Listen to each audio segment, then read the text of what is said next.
Ketika kita berbicara Yesus itu Nabi atau Tuhan, apa yang menjadi parameter kita? Siapa yang paling punya otoritas membicarakan tokoh ini, Tuhan atau Nabi?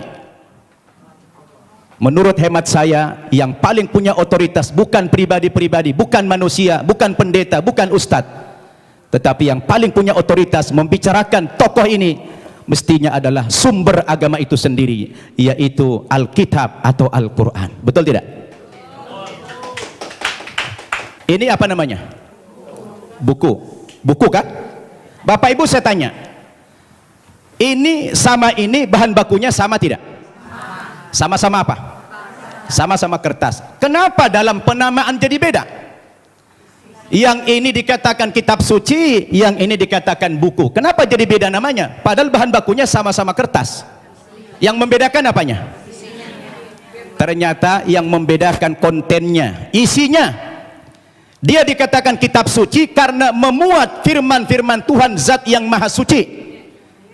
Kenapa dikatakan ini buku? Karena dia adalah buatan manusia dan manusia tidak ada yang suci. Betul tidak? Minimal kalau kita ingin menguji apakah kitab suci itu benar apa tidak. Yang pertama, sebuah kitab suci itu akan dikatakan benar apabila dia murni datang dari Allah, 100% datang dari Allah, dan tidak ada intervensi manusia di dalam kitab suci itu dalam bentuk kontennya, setinggi apapun otoritas manusia itu. Betul tidak? Termasuk di dalamnya Nabi. Makanya kalau kita baca Al-Quran, ini 100% firman Tuhan, tidak ada perkataan Nabi Muhammad di sini. Perkataan Nabi Muhammad dimuat dalam hadis namanya. Tidak ada satu ayat pun di sini sumbangan Nabi Muhammad dalam bentuk isi. Ini adalah wahyu Tuhan 100%. Akan berbeda kalau kita baca ini Alkitab, di sini sudah tercampur, di sini ada perkataan Tuhan, di sini ada perkataan Nabi, di sini ada perkataan Rasul Paulus, di sini ada perkataan murid-muridnya, tercampur. Lalu di mana letak kesuciannya? Yang dikatakan kriteria kitab suci itulah murni datang dari Tuhan. Kriteria kebenaran kitab suci itu adalah apabila isi kitab suci itu tidak kontradiksi, satu isi dia. Kalau sudah bertentangan satu ayat dengan ayat yang lain, lalu yang mana yang mau dipegang? Masa Tuhan menurunkan tuntunan pedoman hidup bagi manusia, tapi manusianya malah bingung. Yang ini mengatakan Yesus Tuhan, yang ini mengatakan Nabi. Loh, yang mana mau diikutin? Ternyata kalau kita baca Alkitab sendiri, tidak pernah kata-kata dari Yesus yang muncul pengakuan bahwa dia adalah Tuhan. Kalau kita baca dalam Injil Markus pasal 12 ayat 28 dan 29, ternyata Yesus sendiri mengatakan Tuhan itu adalah Allah yang Esa. Itu ada dalam Alkitab yang sudah dibaca oleh Pak Insan tadi. Lalu siapa yang mengatakan Yesus Tuhan? Itu Paulus ternyata. Yang mengatakan dia Tuhan itu Paulus, bukan Yesus. Semestinya Yesuslah yang lebih berhak mengatakan kalau dia Tuhan. Rupanya kita baca dalam Alkitab, saya tidak tahu Pak Tampu Bolon sudah baca belum itu.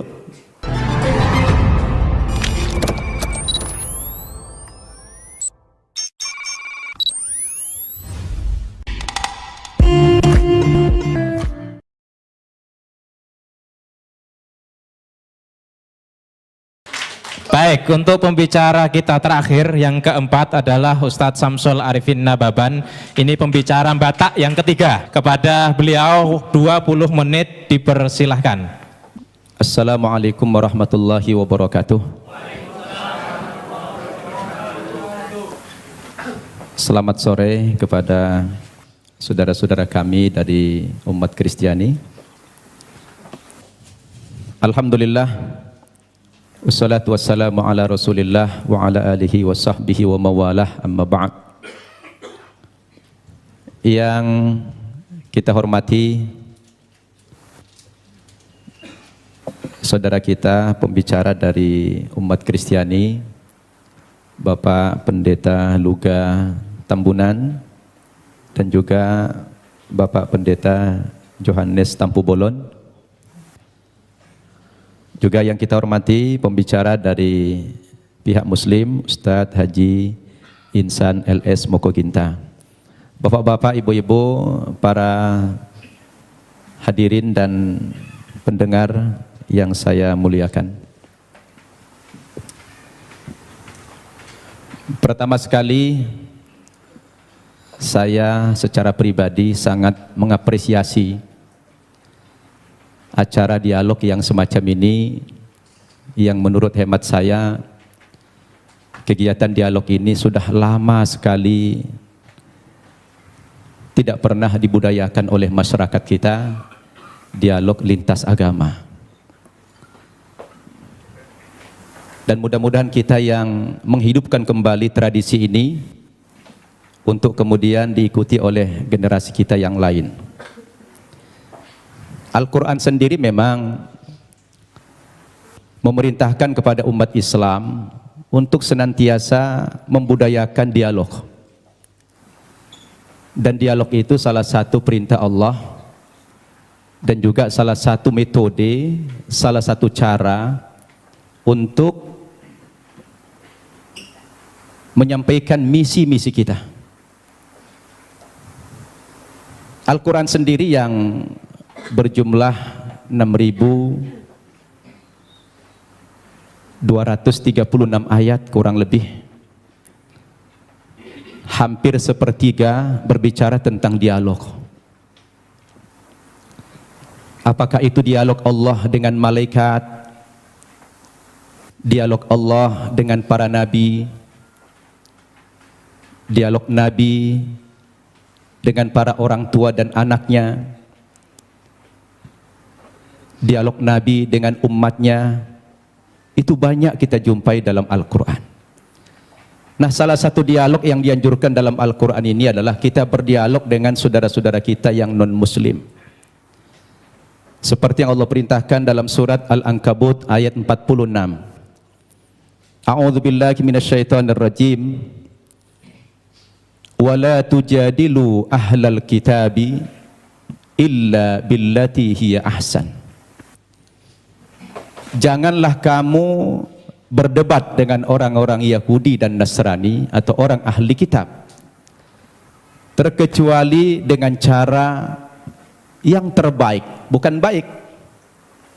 Al-Quran memerintahkan bukan baik, tetapi harus dengan cara yang terbaik. Kalau sudah terbaik ini dalam segala aspek, pilihan materinya,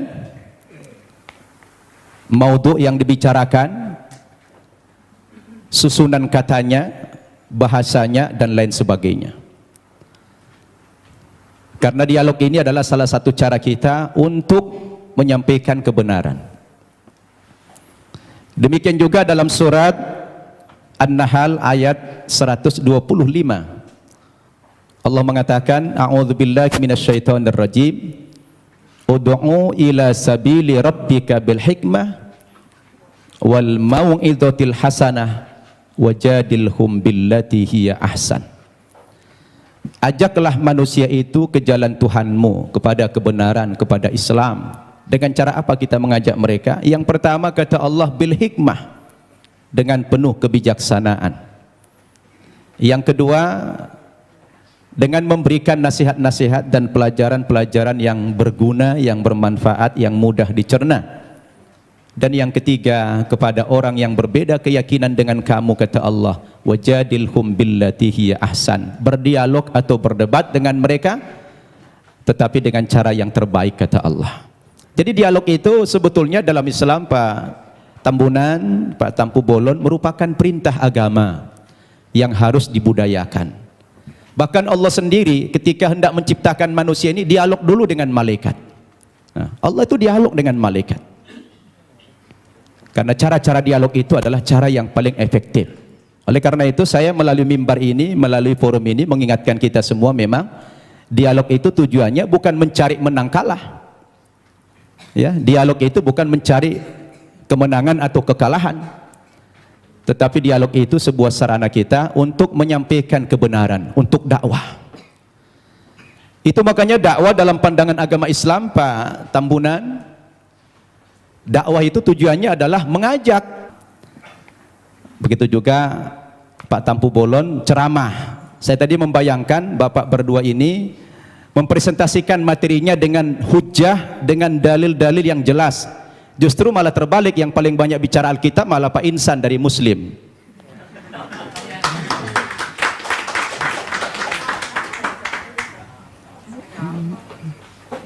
Itu yang kita harapkan tadi. Saya pun pengen tahu banyak, tapi sudah terlanjur beliau tadi mempresentasikan dengan gaya retorika, gaya ceramah, ya apa boleh buat ya. Saya tadi berharap dialog ini dengan cara-cara yang ilmiah, tidak dengan ceramah, tapi menggunakan dalil. Ada dua dalil yang bisa kita pakai. Pertama, dalil nakli, teks atau konsep. Yang kedua, dalil akli, akal atau logik. Dua hal ini bisa menangkap kebenaran yang sedang kita diskusikan hari ini, yang mengambil tema siapa itu Yesus, Tuhan atau Nabi. Baik Bapak Ibu yang saya muliakan, agar tidak terkesan mengulang materi yang sudah disampaikan pembicara terdahulu, saya akan masuk kepada materi yang lain dengan tema yang sama. Sebetulnya kepada saudaraku umat Kristiani, ketika kita bicara Yesus dalam bahasa Alkitab, Isa dalam bahasa Al-Quran, itu hanya perbedaan bahasa saja. Kedudukan Nabi Isa atau Yesus dalam Islam itu sangat terhormat, sangat mulia sekali. Bahkan kami bukan sekedar menghormati atau memuliakan Nabi Isa, tetapi Nabi Isa itu menjadi salah satu rukun iman kami, yang kami tidak sah menjadi seorang muslim apabila mengingkari kerasulan Nabi Isa itu. Tetapi memang kedudukannya dalam Islam, Nabi Isa itu adalah seorang nabi, seorang utusan Tuhan, bukan sebagai Tuhan, bukan pula sebagai anak Tuhan, seperti yang diimani oleh saudara kita umat Kristiani. Berdasarkan dalil yang begitu banyak, baik dengan pendekatan Al-Quran maupun pendekatan Alkitab. Saya ulangi, umat Islam wajib beriman kepada Yesus. Tidak sah iman umat Islam kalau tidak percaya kepada Yesus sebagai seorang rasul, sebagai seorang nabi. Bayangkan itu Pak Tambunan, Pak Tampu Bolon, batal imannya orang Islam kalau mengingkari salah satu seorang nabi itu. Makanya dalam sharing saya dengan umat kita Nasrani, saya selalu katakan begini, kalaulah seandainya agama Kristen itu yang benar,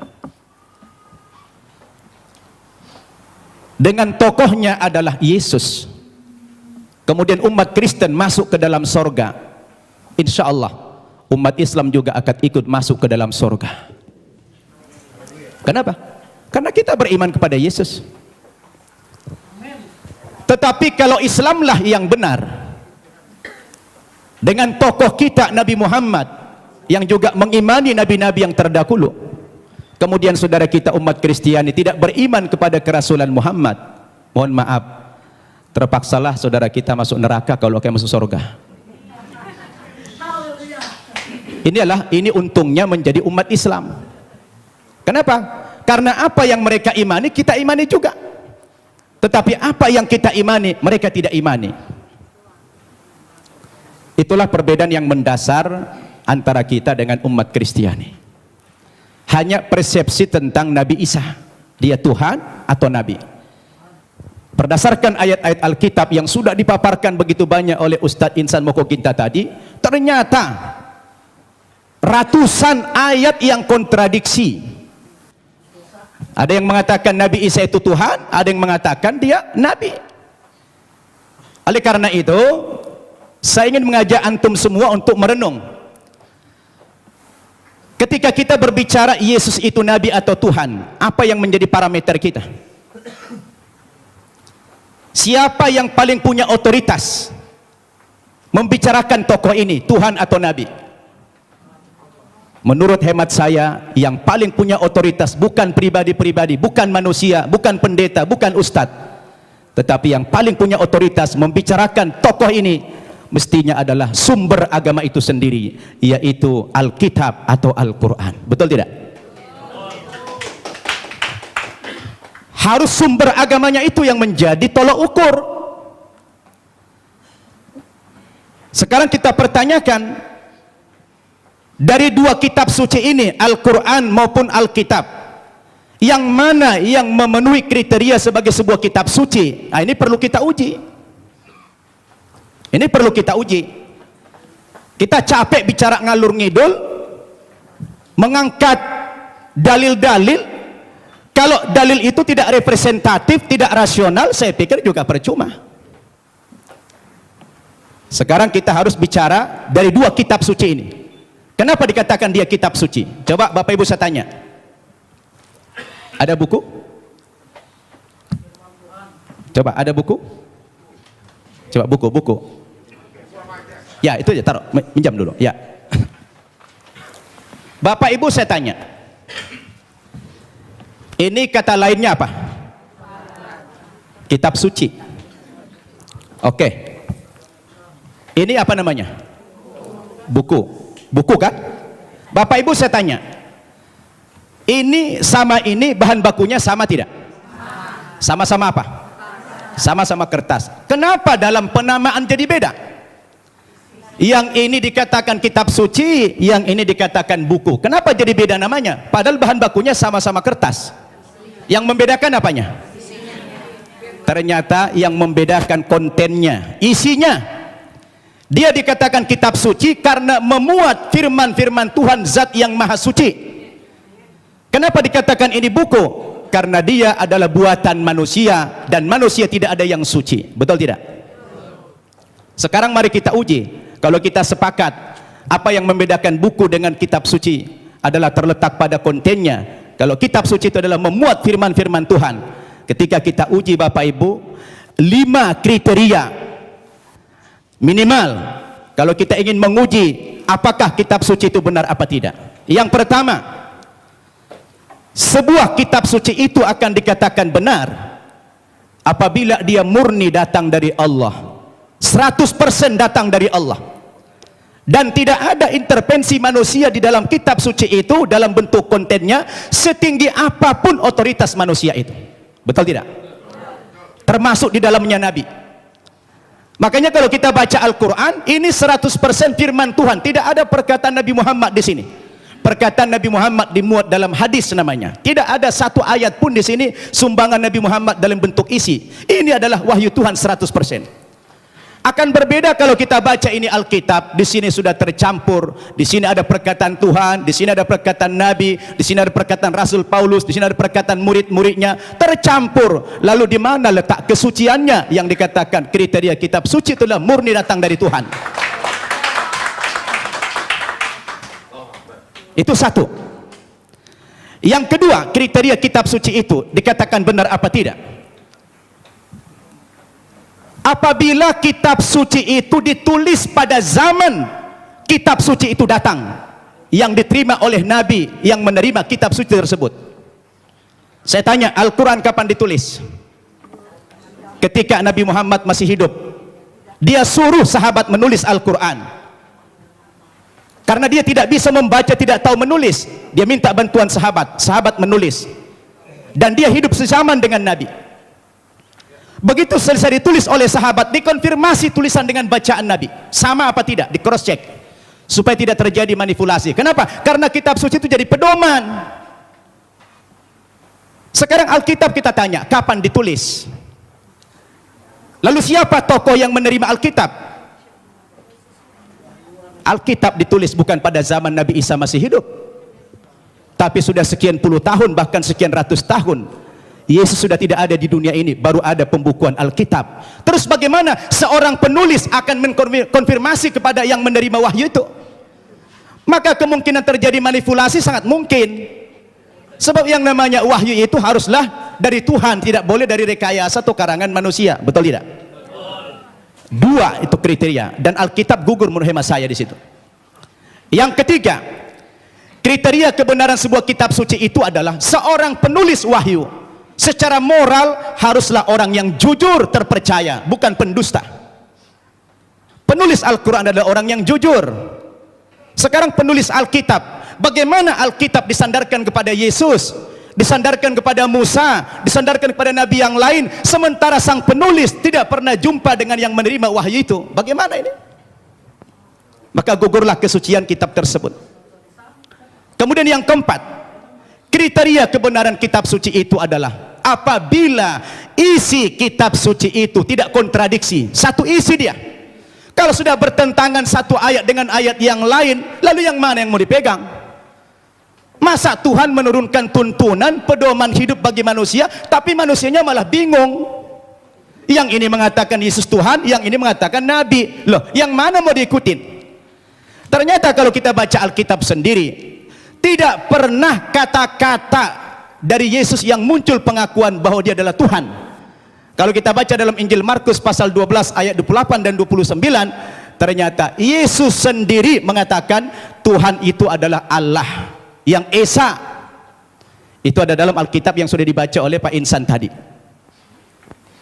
Lalu siapa yang mengatakan Yesus Tuhan? Itu Paulus ternyata. Yang mengatakan dia Tuhan itu Paulus, bukan Yesus. Semestinya Yesuslah yang lebih berhak mengatakan kalau dia Tuhan. Rupanya kita baca dalam Alkitab, saya tidak tahu Pak Tampu Bolon sudah baca belum itu.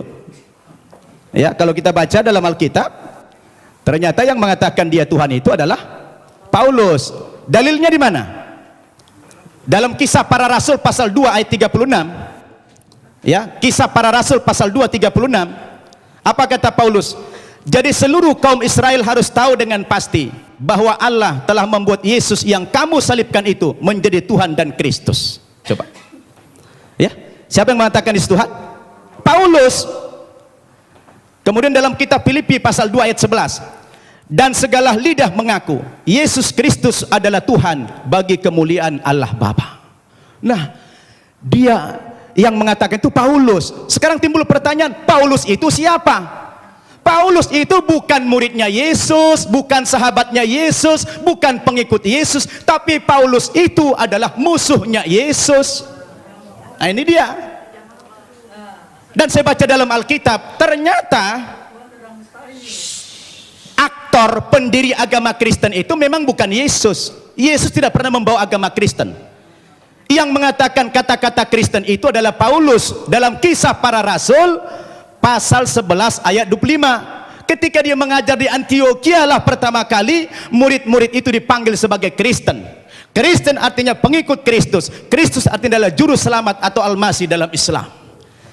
Jadi Bapak Ibu yang saya muliakan, ini yang perlu kita jadikan sebagai alat ukur apakah Yesus Tuhan atau tidak. Kalau sudah kembali kepada Alkitab, saya pikir jelas semuanya. Maka kembali kepada kriteria yang tadi. Apa kriteria kebenaran sebuah kitab suci itu? Terakhir,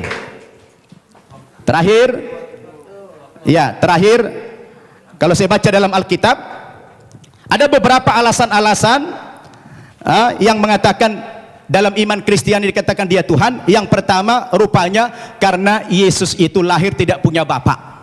Karena ajaib dia lahir sehingga dianggap Tuhan. Nah, kalau kita bicara logik, sebenarnya Nabi Adam itu lebih berhak menjadi Tuhan karena dia tidak punya bapak, tidak punya ibu.